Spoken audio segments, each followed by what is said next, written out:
Hola, Amèlia i Guillem. Avui explicarem el conte de la princesa trista. Vet aquí que hi havia una vegada una princesa que era molt guapa, molt maca, però també era molt presumida. Era tan presumida que cada dia es feia pentinar per les seues criades, que eren moltes. Sortien al jardí i la pentinaven, vinga, pentinava perquè estava molt orgullosa de la seva cavallera. Amb això que un dia, que eren allà fora del jardí, i les minyones aquestes l'estaven pentinant, doncs amb una pinta d'or, que ella se l'estimava molt perquè li havia regalat el seu pare. Doncs, tot de cop va passar un estol d'ocell, que n'hi havia 20 d'ocells grossos, n'hi havia 21, i així que el de davant de tot, que era el més gros, va baixar i li va prendre la pinta i se la va al bec i se la van portar i tots els altres van seguir i se'n van anar volant amb la pinta. I la princesa va posar a plorar molt enfadada perquè li havien robat la pinta. I què en faré d'aquesta pinta d'or sense la pinta d'or?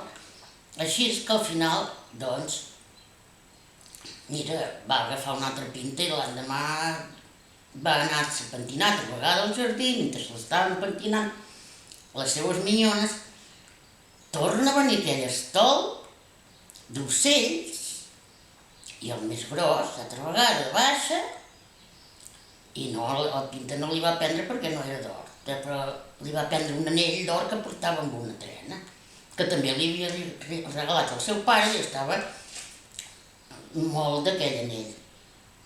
Així que els ocells van anar-se'n volant portant-se l'anell i ella vinga a plorar perquè li havien robat l'anell d'or. L'endemà passat, el tercer dia, tornaven a ser al jardí allà pentinant-se i les minyones li estaven pentinant aquella cavallera tan llarga, li posaven una cinta d'or també al cabell per deixar-los anar. Amb això torna a venir aquell estol d'ocells i altra vegada el més gros de tots baixa i li estira la cinta amb el bec i en fuites i tots volant emportant-se'n la cinta. Llavors la princesa sí que va estar molt enfadada, molt trista i va posar a plorar. Vinga a plorar, i aquests ocells perquè m'han robat això, i aquests ocells perquè m'han robat totes les coses que jo m'agradaven, i va anar estant tan trista que no menjava, no sortia, no volia sortir al jardí, no volia pentinar-se perquè tenia por d'aquells ocells. I així és que el rei va començar a amoïnar i va dir això pot ser de cap manera. Mira, va fer una crida a fer els seus criats a tot el poble, a passar allà amb la trompeta, el que sigui capaç de fer riure la meva princesa, la meva filla, s'hi casarà. I amb això, que si és un home solter, podrà casar. Si és un home casat, doncs li donaré un pa d'or perquè sigui ric tota la seva vida. I això ho va fer escampar. I mira, van anar al palau una colla de primer un, primer l'altre, i res, explicaven coses i animalades, però la noia no rivia, estava més que trista. Tot d'una, per això, hi havia un home molt pobre i vell, que vivia amb el seu nebot, que era un noi molt assorit i trempat. Aquest home vell era molt petit i li deien en tamboret perquè era una cosa petita. Però era molt graciós, sempre deia coses divertides i era molt bon home. I va pensar, saps què? Ho provarem, no costa res, perquè com són tan pobres, si me toca el pa d'or, doncs mira, serem rics. Perquè diu, tan gran com soc jo, poc que se voldrà casar amb mi, la princesa. Doncs així que va agafar un bastó que tenia i trico caminant, se'n va anar cap a palau. Però vet aquí que pel camí se va cansar i es va estirar sota d'una olivera que hi havia per allà. I vinga a dormir-se, va reposar, quan s'aixeca, per tornar-se a anar cap a palau, li havia desaparegut el bastó. No tinc el bastó, què passa? Va pensar, no sé pas què faré jo sense bastó, així és que trencaré un tros d'aquesta branca d'olivera i me'n faré un altre de bastó per poder anar a Palau.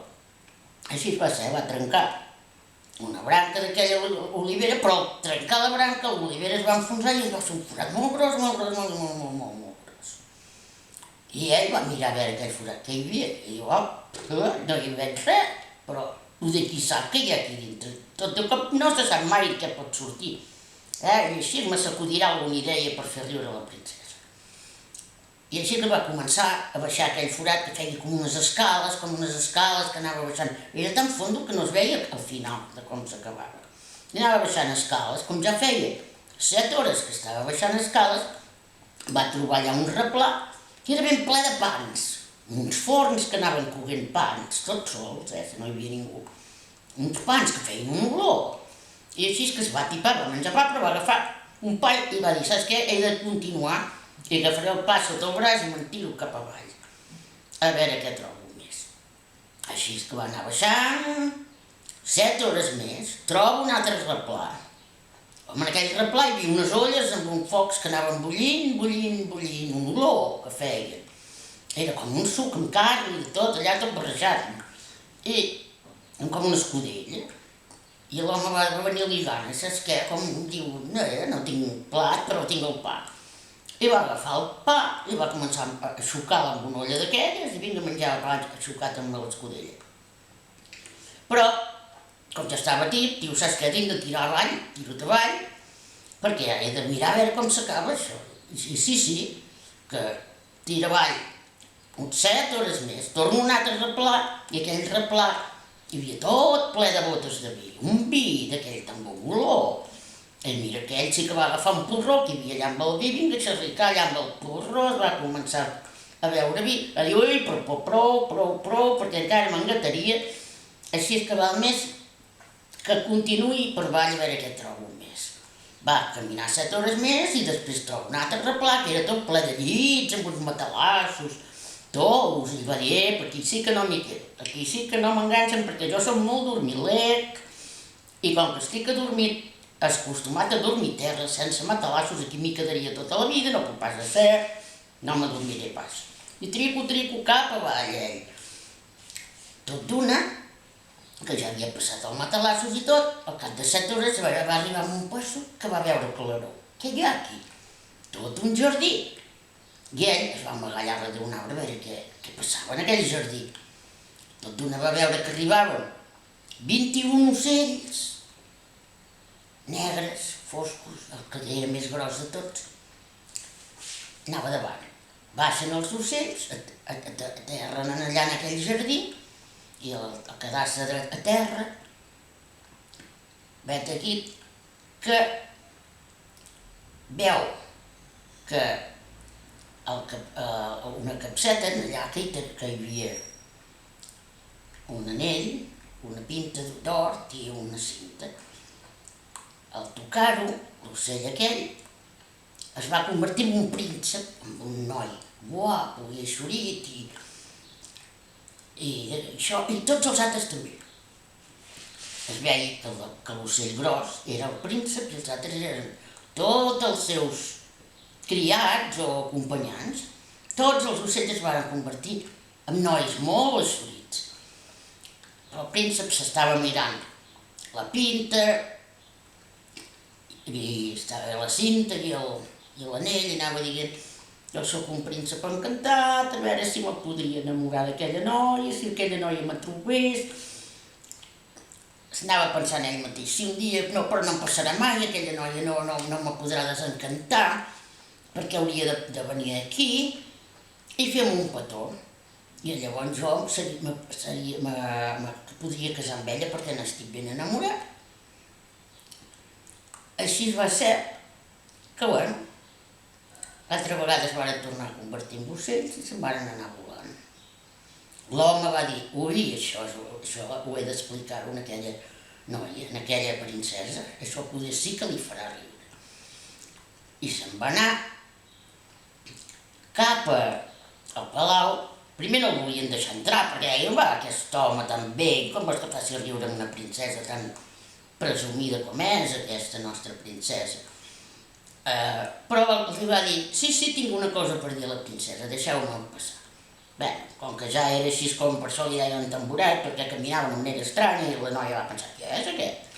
Diu, mira, jo tinc una cosa molt divertida per explicar, molt interessant per explicar-vos, a veure si us podré fer riure. I li va explicar tota la història de la baixada, dels pans, de les sopes, del vi, dels matalassos, i després li diu, i tot de cop, això, varen sortir uns ocells negres, tots això, 21 que n'hi havia, i aquests ocells se varen convertir tot en uns nois ben guapos, i el que manava més que davant era un príncep encantat, que resulta que tenia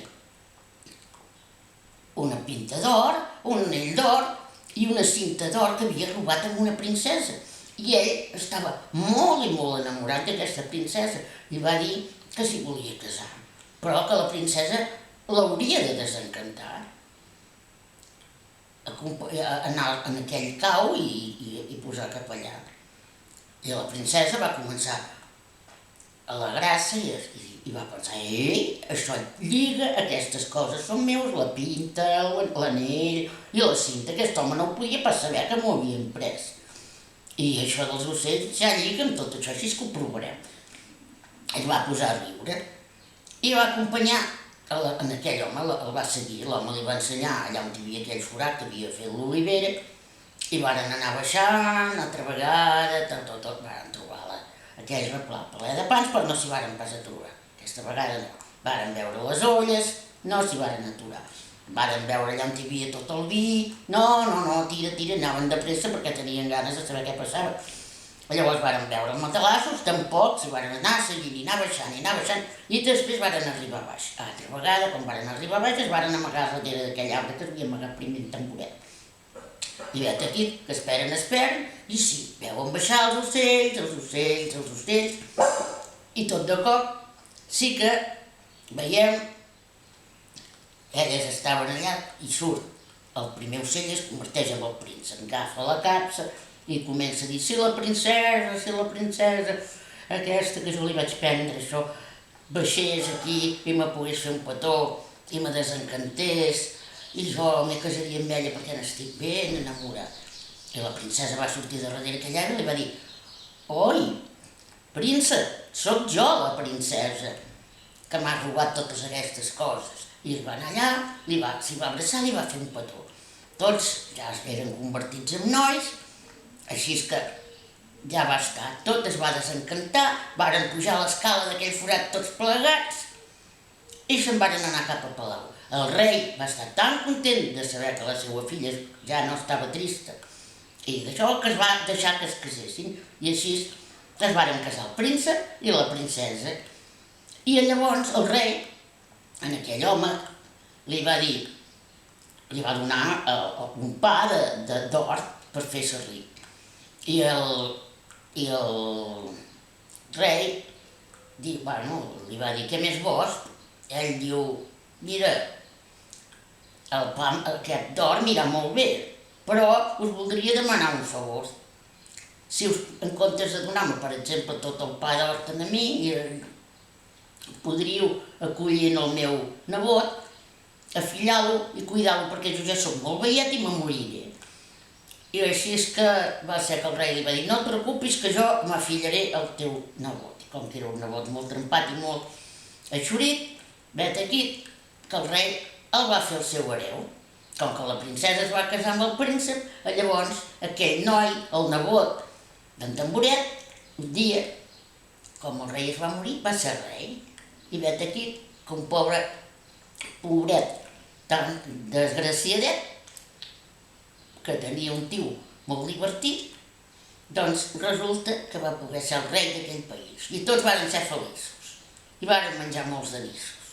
I a darrere de la porta hi ha una bossa de confits que tots enllaminers i llepen el dia.